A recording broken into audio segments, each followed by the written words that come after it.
We got down from the car and went inside. I made the line to pay for groceries. He made a party to celebrate his son's birthday. These phrases might sound off to the ears of most English-speaking Americans.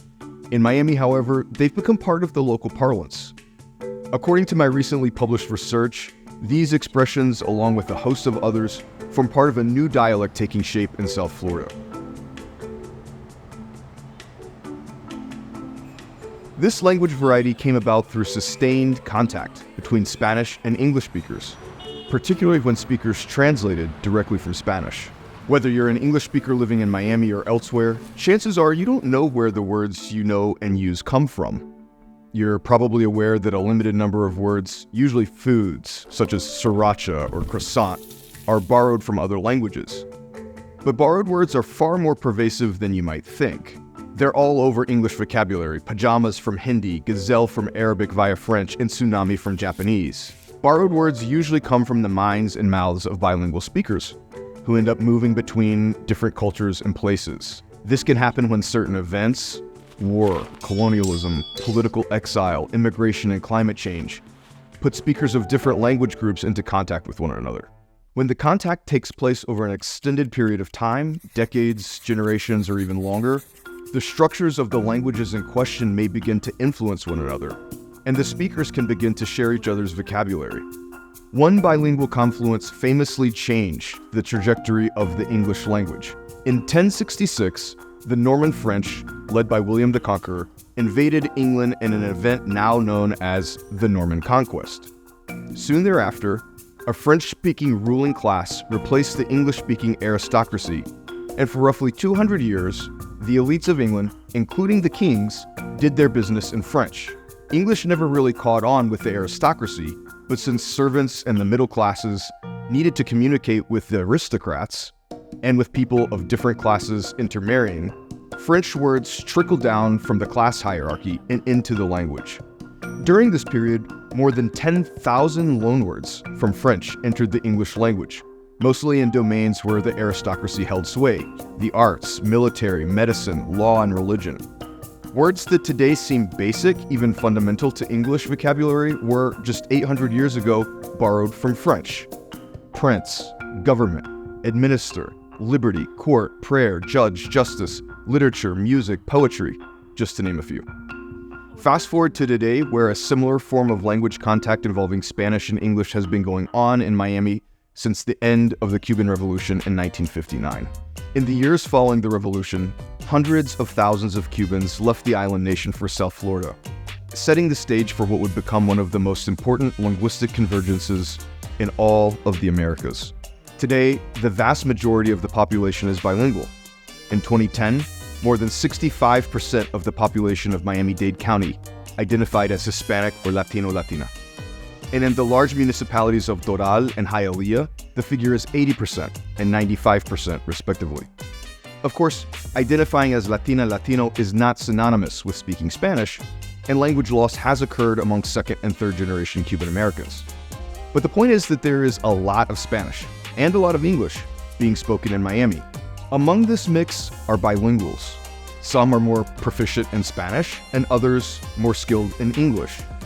Together, they navigate the sociolinguistic landscape of South Florida in complex ways, knowing when and with whom to use which language, and when it's okay to mix them.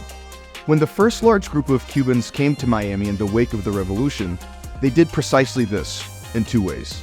First, people alternated between Spanish and English, sometimes within the same sentence or clause. This set the stage for the enduring presence of Spanish vocabulary in South Florida, as well as the emergence of what some people refer to as Spanglish.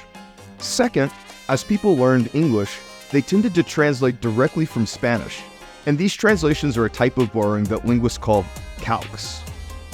Calques are all over the English language. Take dandelion. This flower grows in Central Europe, and when the Germans realized they didn't have their own word for it, they looked to botany books written in Latin, where it was called dents leonis, or lion's tooth. The Germans borrowed that concept and named the flower Löwenzahn, a literal translation of lion's tooth. The French didn't have a word for the flower, so they too borrowed the concept of lion's tooth, calquing it as dent de lion. The English also not having a word for this flower, heard the French term without understanding it and borrowed it, adapting dent de lion into English, calling it dandelion. This is exactly the sort of thing that's been happening in Miami. As a part of my ongoing research with students and colleagues on the way English is spoken in Miami, I conducted a study with linguist Kristen D'Alessandro Mary to document Spanish origin calques in the English spoken in South Florida. We found several types of loan translations. There were literal lexical calques, a direct word-for-word translation. For example, we found people to use expressions such as get down from the car instead of get out of the car. This is based on the Spanish phrase bajarse del carro, which translates for speakers outside of Miami as get out of the car. But bajarse means to get down, so it makes sense that many Miamians think of exiting a car in terms of getting down and not getting out. Locals often say married with, as in Alex got married with Jose, based on the Spanish casarse con, literally translated as married with. They'll also say make a party, a literal translation of the Spanish hacer una fiesta.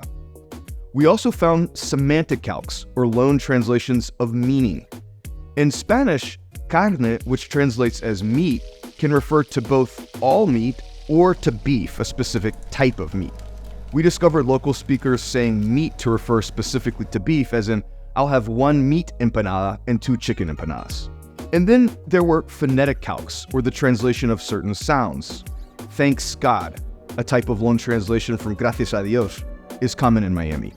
In this case, speakers analogize the S sound at the end of gracias and apply it to the English form.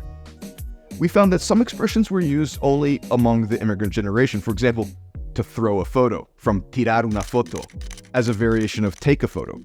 But other expressions were used among the Miami-born, a group who may be bilingual but speak English as their primary language. Language is always changing is practically a truism. Most people know that Old English is radically different from modern English, or that English in London sounds different from English in New Delhi, New York, Sydney, Cape Town. But rarely do we pause to think about how these changes take place, or to ponder where dialects and words come from. Get down from the car, just like dandelion, is a reminder that every word and every expression has a history.